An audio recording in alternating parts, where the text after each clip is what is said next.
Welcome to the Capital News. I am your host, Alex Kreitis. Today is April 4th, 2019. Thank you so much for joining me. I hope everyone is doing well today. So let's get straight into the economic news today. What took place in the markets? The S&P was up 6 points. The Dow closed up 167. The NASDAQ was down 4 points. And the Russell 2000, the small cap index, climbed 6.5 points for the day. Oil remains at around $62 a barrel. Gold is now at $1,292 an ounce, so still around that $1,300 an ounce level we said to keep an eye on. Silver is at $15.08, right around the $15 an ounce level we've been talking about as well. Then we have the 10-year Treasury, which declined slightly and now sits at 2.512%. Well, what news did we have in the markets today? Well, on the job front, we're going to get the jobs report tomorrow. So stay tuned for that. We'll see what happens because last month was not a good number. We'll see if they're going to simply blame February's numbers on weather and on the partial government shutdown back in December and January. This is what they do, folks. They just continuously beat a dead horse as long as they can. So we'll see what happens tomorrow. If everything's great, they'll just say, oh, see, it was just a blip. Everything is fantastic. And if it's bad, they'll look for excuses, because that's what they do, because we are in the midst of an economic miracle, so we're told by our dear leaders. Now, job cuts announced by U.S.-based employers fell by 21% month over month in March, but were up 0.4% from a year ago. Most cuts were announced in the auto sector, energy, financial, retail, and media. So pretty much everybody. Considering the first quarter cuts totaling 190,000 plus, which was 10.3% higher than in the fourth quarter of 2018 and a whopping 35.6% higher than a year earlier. It is the highest first quarter total since 2009. So we're talking about layoffs here pretty much, job cuts, layoffs. This is the highest number we have seen since the first quarter of 2009. That was not a good year, if you remember. So is this going to be the trend that continues, or is this going to be a one-off? Again, 1 month, one data point does not make a trend. I will never say that here because it's not true. So we're going to have to continuously monitor this in light of everything else. But this is another piece of the puzzle that we have to look at, because this is important. This is jobs. This is income. This is behavioral. This is psychological. If people feel better, they're going to spend more money. If they're more concerned about losing their job, well, they're going to say, oh, hold on, kids. Hold on, kids. We can't go shopping this weekend. Save your pennies. We can't go out to dinner. We got to see what's going on here. That'll slow down GDP growth. That's how it works. This is common sense. Everybody knows this. So this is an important figure to watch, especially in the backdrop of a lot of delinquencies and rising defaults. Whether that's on credit cards, whether that's on student loans, whether that's on auto loans. We're going to start seeing it, I think, in the housing sector again. But remember, folks, the way I see it is it's going to start at the top. So it might take a little bit longer before it starts to trickle its way down. But I said it's going to be a top-down, bottom-up sandwich in the housing market, because a lot of this funny money over the last decade has really gone to those higher earners. That's really where it's gone. So if you look at prices in San Francisco and New York City and all of your major cities, and if you look around the world in Sydney and in Melbourne and Australia and Toronto and Vancouver and Calgary and Canada and a whole host of other places, Hong Kong, I mean, that's where a lot of the money has gone. It's gone to higher end real estate. So those folks might be able to tolerate a little bit more movement. That's what's going to happen most likely. So you'll see a drop off in the higher end. Then once that starts to hit the real economy, like we might be seeing here, again, this does not start a trend, but it is a data point. It is a data point with these job cuts in the first quarter being the highest since 2009. We'll see if that continues. If it does continue, then my thesis is going to hold more water than what it currently does right now. So I'm saying a top down, the prices will drop on higher end real estate. And then if you continuously see these types of layoffs, then you'll see a bottom-up squeeze, because people at the lower end of the income scale will not be able to make these payments. We're already seeing the delinquencies going up on auto loans, student loans, auto loans. So, I mean, When is it going to stop? I don't think it is, unfortunately. I just don't think it's going to. I know the president is going to do what he can, at least rhetorically. He's going to try to dance his way out of the position he's boxed himself into. He's going to blame it on the Federal Reserve. He will blame it on the Democrats. A lot of this will be red meat for his base. Again, when it comes to blaming the Federal Reserve, I'm on board with it because they are to blame. However, the manner in which the president now has to do it, I do not agree with, because he never should have taken responsibility and credit for this economy and the stock market. He never should have taken ownership of it, because to me, that's simply poor leadership. Because you want all of the glory, but you don't want to take any of the responsibility when things don't go well. And I am predicting that things will not be going so well over the course of the next couple of years, few years. And I honestly think it's going to be a decade-long recovery, a serious recovery if, and this is a huge if everything is allowed to properly deleverage. Because we did not have a proper deleveraging from 08-09. We didn't. We had a reflation trade step into the mix, and that's what we talked about yesterday. We brought up the graphs that I was looking at in regards to the Wilshire 5000 price index, which is basically the total stock market, against the monetary base of the United States. And when you look at these things and you overlay these graphs, the stock market, this BS bull market for the past 10 years, has been bought and paid for. Well, it was bought by the Federal Reserve. It's being paid for by you and me. Because that money ain't free. It goes out into circulation, and it's got to be paid back with interest, plus all of the inflationary pressures that it has caused. Again, one of the largest, if not the largest, wealth transfers in the history of mankind. You're paying for it. How many of you are truly benefiting from it? That's the real question. If everybody was benefiting from it so well, then Hillary Clinton would be president. But that's not the case. Donald Trump is, because we have not had a real economy for a decade, because the proper deleveraging of all of those malinvestments that took years to accumulate, you don't have an event like 2008, 2009, because everything was great leading up to it. Everything was fake. It was a mirage. It was a charade. And then the piper came calling and wanted paid. And then that's what you saw. You saw the crisis. You saw the 2008, 2009 crisis. Well, the same thing's happened. We've just masked over it with funny money. Oh, let's just reflate this thing. Let's just get it back to where it was, and everybody will think everything's fine again.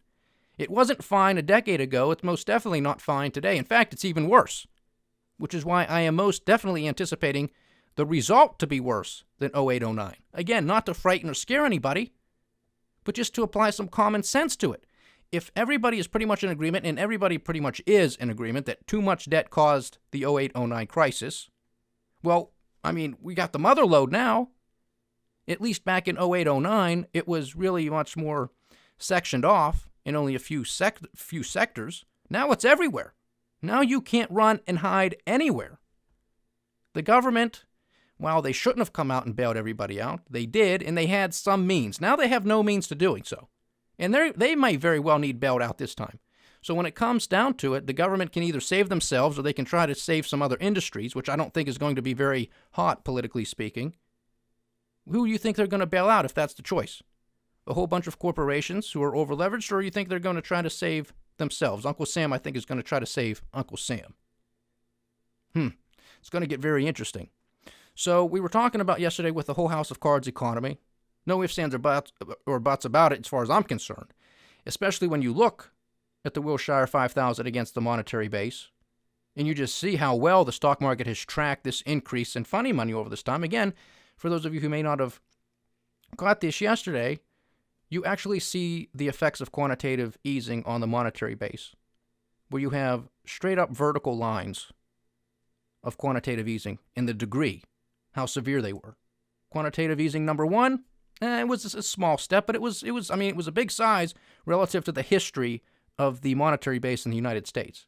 Then it plateaued. Then you got the second shot of heroin into the system, and boom, that gets shot straight up. Then it plateaus again, and then you have quantitative easing number three. Ben Bernanke, Janet Yellen at the Federal Reserve, they said, all right, this time we're really putting the pedal to the metal, and you really got a vertical line. And then that's been plateauing for some time. It started to decline. And with it, the stock market started to decline. Wow, look at that. What a surprise. They started taking away the drugs, and the stock market started to come down. But worry not. Worry not. The Federal Reserve is not the only central bank in the world, and these guys collaborate with each other. So in to the rescue was the ECB, the European Central Bank, along with the Bank of Japan. They primed their pumps. They put the pedal to the metal, and then you had the stock market continue its ascent. Can't make it up, folks. It's in the data. It's in the data. It's right there. Unless they're falsifying everything under the sun. That's where it's at. That's what I believe to be the case. It's disgusting, but that's what they're doing. I don't know what they're going to do next. I don't know what they can do next. One of my biggest concerns on that list of 30 market risks for 2019 is central banks running out of ammunition. I mean, technically, they don't run out of ammunition. They can continuously print money, but I'm just saying there's not going to be any lead in those bullets. That's a big concern to me. Now, not that I want lead to be in those bullets, but, I mean, the downside is going to be devastating. It's going to be devastating. It's going to wipe people out. Disproportionately, it's going to really affect people who are close to retirement. People who have been saving up for 20, 30, 40 years of their lives.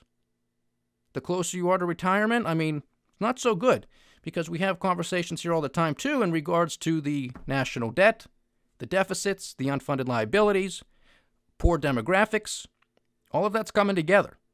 So even if by some miracle we dodge this bullet of some sort of correction, I don't know how we dodge the bullet of the demographics, because you can't print yourself out of that one. I just don't know how that's going to happen. People are getting older. There's no stopping that. You can't reflate people's ages.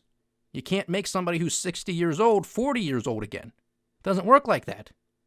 You can do that in the stock market. You can do that with bond prices. You can do that with a whole host of financial assets. You can just start printing money, and then you sort of direct it to those financial assets, and boom, they go back up. You can't do that with people. So that's going to be a crisis that's going to happen, and nobody's talking about it at all, whatsoever. And we are in the midst of a 2020 election cycle. Now, it hasn't really gotten going yet. I mean, it's only April of 2019, but that's the state of our politics here. So it's going to be interesting to see who really starts to tackle the entitlement programs. I mean, it's going to have to be Donald Trump, because the Democrats just want to explode everything. They just want Medicare for all. They want free child care, free preschool. I mean, everything. Everything's to be free. Free college, free tuition. I mean, everything. They have no sense of themselves. They want 16-year-olds to vote. They want illegal immigrants to vote. And, of course, dead people are more than welcome to vote for Democrats. They welcome it. I mean, they want to tax you when you're dead. So, I mean, it makes sense that dead people get to vote. So let them do that, too. I mean, I really don't know what's going to happen. It's not going to be good, because we have a president who doesn't talk about these things. He thinks we can just grow ourselves out of this national debt. No serious discussion. No serious debate. He's boxed himself in on a number of issues now. I mean, again, at this point, I'm still saying he wins 2020, but he's on thin ice with me. And it's starting to crack. Again, I will not vote for any of these Democrats, because that's beyond the pale. That's straight up socialism from a lot of them, and from most of them. And that's just not what this country stands for. It's not what it's all about. And then in staying in the same vein of a house of cards economy and a stock market that's pretty much bought and paid for here, are the markets fixed? I mean, I guess that sort of goes hand in hand with it. But when you look today, you had the S&P up 6 points. The Dow was up 167. NASDAQ was down 4, and Russell 2000 up 6.5. So there's a big difference between all of them. Usually they're in the same ballpark as far as percentage points is concerned. I mean, they're not even close today. I mean, the Dow just ran for it to the upside. Well, what's happening here? Well, Boeing, of course, and this is what I'm getting at. You have 30 stocks that comprise the Dow. Okay? Boeing had a big run-up today, because I guess there was some more positive news that everything's okay with Boeing now. Okay, you had the plane crashes, but they're fixing it. Everything's under control. The stock market loved it. Boeing, again, military industrial complex company, has been going to the moon for the past several years, especially since Trump has been in office. Look at the stock price if you don't believe me. And it's become a darling of Wall Street. And when you understand how the Dow Jones is calculated and how it's equally weighted and all this stuff with the market caps, and you got this share price in here, and it goes up 11% today, I believe it was. I'm sorry. It was up 11 points, a few percentage points. I'm sorry. That's a big move. That's a big move on a company the size of Boeing. It's a big move. And that's why you have that type of growth. That's why you have a gain of 167 points on the Dow Jones Industrial Average. Because of Boeing. So I'm just saying, are they starting to play with individual stocks? Let's beat them up. Any type of bad news will actually beat a stock up on it. That way, if there's not really any good news and it's really a lot of bad news, can we just say, well, something happens. There's some breaking news on this particular story, or Trump or Larry Kudlow will come out and say, well, U.S.-China trade talks are going terrifically, and then, Boeing, that's an international company, that's related with trade and all that stuff. Boom, that goes up, and then it moves the markets with it. Is that what we're witnessing? Is that what we're in the process of? Because we have an update with the U.S.-China trade talks. We're going to continue to kick the can down the road until 2025. China has until 2025 to get their act together and to comply with everything in this fantastic deal. Of course, we really don't have any details, but they have until 2025 to comply with buying more commodities, more energy, more agricultural products. I would have to assume that has to do with something with some of the intellectual property protection, allowing U.S. companies to own Chinese companies or their own companies 100% outright, whole host of things. 2025. Well, the president, even if he wins a second term, will not be president come 2025. So will the next president follow through with it? Because President Trump came in saying, I'm going to take an axe to NAFTA, I'm going to take an axe to the TPP, I'm going to take an axe to all these trade deals. Well, who's to say the next president come 2024, 2025, isn't going to do the same thing to get elected? Or they might just philosophically and ideologically just disagree with that deal, and they get elected off of some of that. I mean, where's this going to end? That is a little shameful as far as I'm concerned. I mean, it's a trick, because how much longer are we going to hear U.S.-China trade talks? And how much longer is it going to have a stimulative effect on these markets? I said just previously on the other podcast concerning politics and geopolitics, because this is obviously a political issue, a geopolitical issue as well. I said, I'm going to give this a couple more months to talk about it, and then I'm done, because it's the boy who cried wolf, and I'm just going to be sick and tired of it. So, you can follow up with the news somewhere else on that topic, because it's just, to me, it's going to be an insult to you and a waste of your time and a waste of my time. Because if they want to continuously play these games, let them play them. But it's not even worth being a spectator, because I'm just not going to take it seriously anymore. You want to have negotiations? Good, have negotiations. But get something done. Get something done. This is all politics. It's just messing around with business and with people's lives. That's par for the course. But there's no point in hyping it up. There's no point in anybody else getting upset about it and continuously talking about it, because nothing good is coming of it. And when you have a time frame of 2025, that's just a complete insult. It's just a complete insult. You're not even president anymore at that time. I mean, who's losing, who's winning here? Because these guys, President Trump and President Xi, were supposedly supposed to meet a couple weeks ago for a signing ceremony. Wasn't going to happen. Didn't happen. Now there's no date set. Now even the president today said, well, we'll know in 4 weeks. 4 weeks if we're going to have a deal or not. I don't know what 4 weeks is going to accomplish. I really don't. They've had 90 days. They've had almost a year to get something done. And we were told it was wrapping up. Now we're told at least another 4 weeks to know if there's going to be a deal. And I guess if there is going to be a deal, the Chinese have until 2025 to comply with everything. So who do you think's getting the better side of this negotiation? Might be the Chinese. So, again, the president with me is on thin ice. A lot of cracks are showing. I give him a lot of credit for a lot of things. You guys know this. Again, I think he's going to win in 2020. That's simply because of who he's up against. And if he actually does have a trump card in relations to bringing justice to a lot of people who have been investigating him, his family, his campaign. And I mean real justice through the law, not just political red meat and saying he's going to be a tough guy. No, real justice, because there was most definitely a coup against this president. This was most definitely an abuse of power by the DOJ, the FBI, and the Obama administration. No ifs, ands, or buts about it as far as I'm concerned. We have these discussions. This affects the economy. This affects everything. It's all interconnected. So we have to pay attention to it. And I'm most definitely going to pay attention to it. Whole host of things in my mind are fixed. And I'm using data to do it. I'm not conspiratorial here. I mean, look at the graphs yourself. This is from Federal Reserve data, by the way. This isn't me making this stuff up. I mean, this is the Wilshire 5000. It's how that's how it performed. And here's the monetary base. Graph them together, see what you get. It's going to be the same thing. Look at how the Dow Jones Industrial Average performs.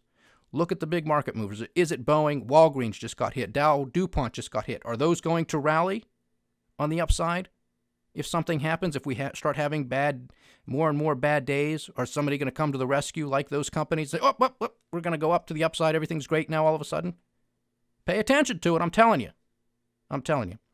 I am off tomorrow, so everybody please enjoy your weekend, and I'll catch you here next week. This is the Capital News. I am Alex Koritis. Godspeed.